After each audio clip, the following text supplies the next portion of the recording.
PhD student at the University of Waikato in Hamilton, New Zealand. I'm going to talk today about my research, which is called Reimagining Disability, Challenging Disability Oppression Through Pride. To do this, I'm going to borrow the metaphor of a river from Bronwyn Davies, which she used in a 2014 article. So this here is the Waikato River from my hometown in Hamilton. We can admire it, swim in it, raise our house values with it, grow crops with it, and be terrified and destroyed by it. We think of it as an entity, but it is certainly not fixed.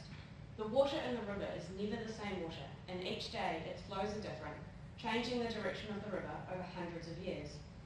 I see this river as a metaphor for our world, in the same way that the water in the river is never the same water, every moment in our world is never the same, or, as Karen Barad says, the world and its possibilities for becoming are remade with each moment.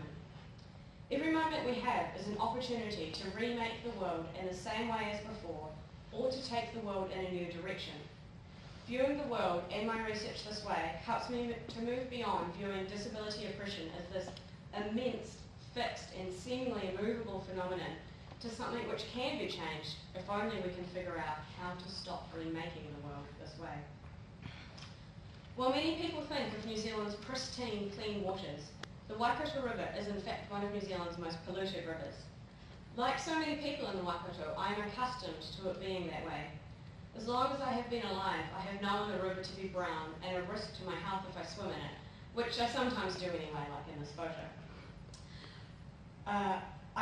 It had actually never occurred to me that this was a problem, or that the river could be clean, until somebody said as such.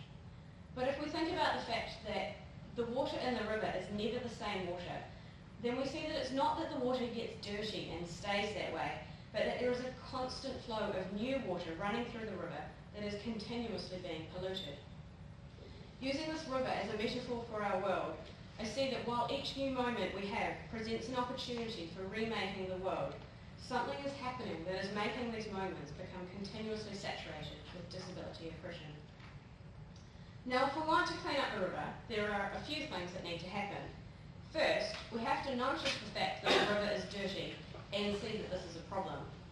In the same way that I didn't realise that the contamination in the Waikato was a problem or that it could be otherwise, disability oppression is so ingrained in the fabric of our world that many of us don't even see it when it is happening, or believe that the world could and should be otherwise.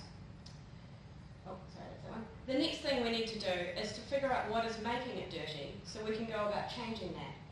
We need to be able to identify and point to problems if we're going to fix them. As Miller, Parker and Gallison say, if you do not name that which has to be defeated, it will not be beaten.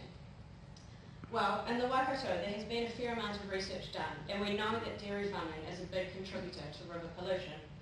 But for disability oppression, I think it's a little less obvious, and I think we need to look further upriver, as it were, to think about what is called ontology, or the way that we think about humans and disability.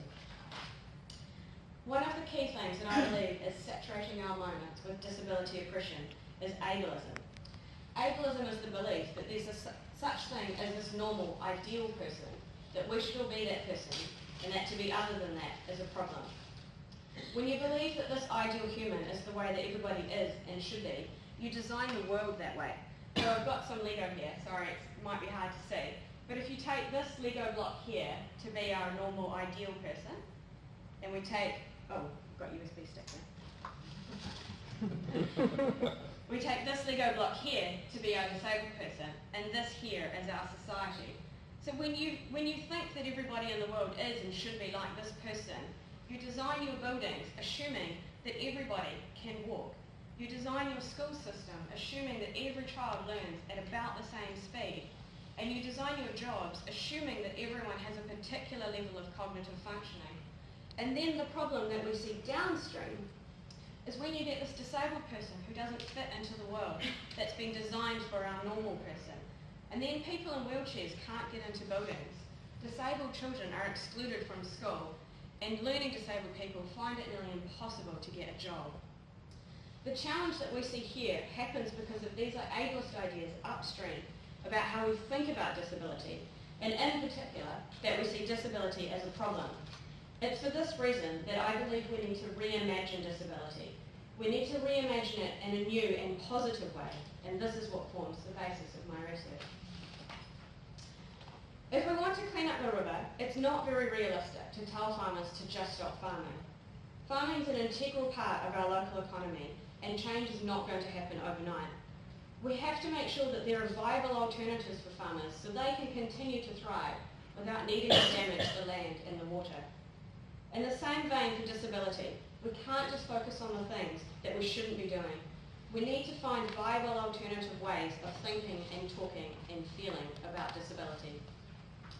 I believe that one of the alternatives we can use to change how we think and feel and talk about disability is pride. Earlier on in my research, I was drawn to a book by Ian Parsons called Cripples, Cones, Bags. It's Australian guy. Cripples, Cones, Bags and Femmes, which is just the best book name ever. In this book, Parsons talks about the importance of pride in a human rights movement, such as the gay and lesbian rights movement. Pride, it turns out, is integral to a rights movement. It's what gives it life. But this pride needs to be about being proud of who you are because of who you are and not in spite of who you are. We have to stop saying things like, don't look at my disabilities, look at my abilities, and don't look at what I can't do, look at what I can do, as these statements don't allow us to have pride in disability because of disability. There's one quote in particular from Parsons that I like, where he talks about this very thing. He says, the women's movement does not primarily emphasise the maleness of women. The Aboriginal movement does not primarily emphasise the whiteness of Aborigines. The gay and lesbian movement does not primarily emphasise the heterosexualness of gay men and lesbians, but the disability movement does very much emphasise the ableness of people with disabilities. And one last essential thing we need to change if we're going to clean up the river is the collective will to change. We have to have large numbers of people who want to clean up the river or to live in a just world, and we have to want it badly enough that we're willing to fight hard for the change that is needed. So what did I do for my research then? Well, I worked with a learning disabled co-facilitator and 7 learning disabled participants doing participatory action research. Working collaboratively as a group over the course of 9 hui, or research meetings, we explored 2 key ideas. The first key idea is ableism, and the second key idea was pride. We talked, we played games, we did role plays, we watched videos, and we used props and other visual tools. I wanted to know whether exploring the concepts of ableism and pride caused a shift in the way that my participants saw disability and how they saw themselves in relation to disability. In short, I wanted to know if it presents potential for a positive reimagination of disability. We had a lot of fun in the hui, and there was a lot of laughter. My participants placed an incredible level of trust in me and in each other, and this trust meant that we were able to have some hard, uncomfortable conversations about the things we need to confront if we're going to face disability oppression. This process wasn't easy for me or for my participants, and participant safety was paramount for me. I kept in regular contact with my participants and their advocates between the hui to see how things were going, and at every hui we played a game and we talked about how my participants could choose to say no or leave at any time. I felt a deep sense of responsibility towards my participants and their safety, but this sense of responsibility didn't mean that we needed to shy away from the hard conversations. Instead, when things got tough, I handed over the reins of what we were doing in the spirit of participatory action research, and I allowed myself to be vulnerable with my participants. I explained the difficulty that I was having with this tension of feeling like we needed to have hard conversations in order to tackle disability oppression, but that it was really important to me that I respected my participants when they said they didn't want to talk about things, and that I kept them safe. After a chat and some morning tea, my participants decided they were happy to do some role plays about bullying to work through the issue at hand, and it was these role plays that produced some of the richest data I have. At the end of the hui, I was totally overwhelmed with the thanks I received from my participants, which included this box of chocolates and a haka. My participants told me they truly valued being a part of the research and being able to help me in my research, and this included having the hard conversations. I'm only at the beginning stages of my analysis, but I can share some of the things I found. My participants preferred using the term ability to describe themselves rather than disability, and sometimes talking and thinking about disability was upsetting and uncomfortable. This shows that there is a strong embodied emotional element to disability. These ideas don't just live in our heads. To me, this displays what I would call internalised ableism or internalised oppression, which means that my participants have taken on the belief that disability is inferior. This wasn't a surprise for me, and I had safety systems prepared for when this arose. But what was a surprise was that my participants were actually eager to tell me their stories about times when they weren't treated fairly because of their disability. The discomfort actually arose when we started talking about people who were proud of their disabilities. So for instance, we watched a video where this guy with one leg who dresses up in funny Halloween costumes, which I've got a photo of here, which only work because he has one leg. Most of the participants described the video as weird and as something that just seemed to feel wrong. And this discomfort at looking at disability in a positive way made it really hard for us to talk about disability pride, but it also highlighted the need for us to talk about this discomfort if we're going to be able to move past it. Most of my participants switched between describing themselves as having a disability and not having a disability in this really fluid kind of way. I came to realise that this was because, and this was a real surprise for me, most of my participants weren't really sure what disability was. Even though disability seemed to play a really important part of their lives, there seems to be this big silence about disability where we don't actually talk about what it is and how it affects people's lives. One of the reasons I believe we have this silence is because we see disability as something inherently negative or a deficit, and therefore it's something we try to avoid talking about out of kindness. Unfortunately, this goodwill holds us in the trap of keeping ableism hidden and harder to spot, and it also makes it harder to talk about those uncomfortable emotions about disability. And this all makes it harder to challenge disability oppression, as you have to identify and confront that which has to be defeated.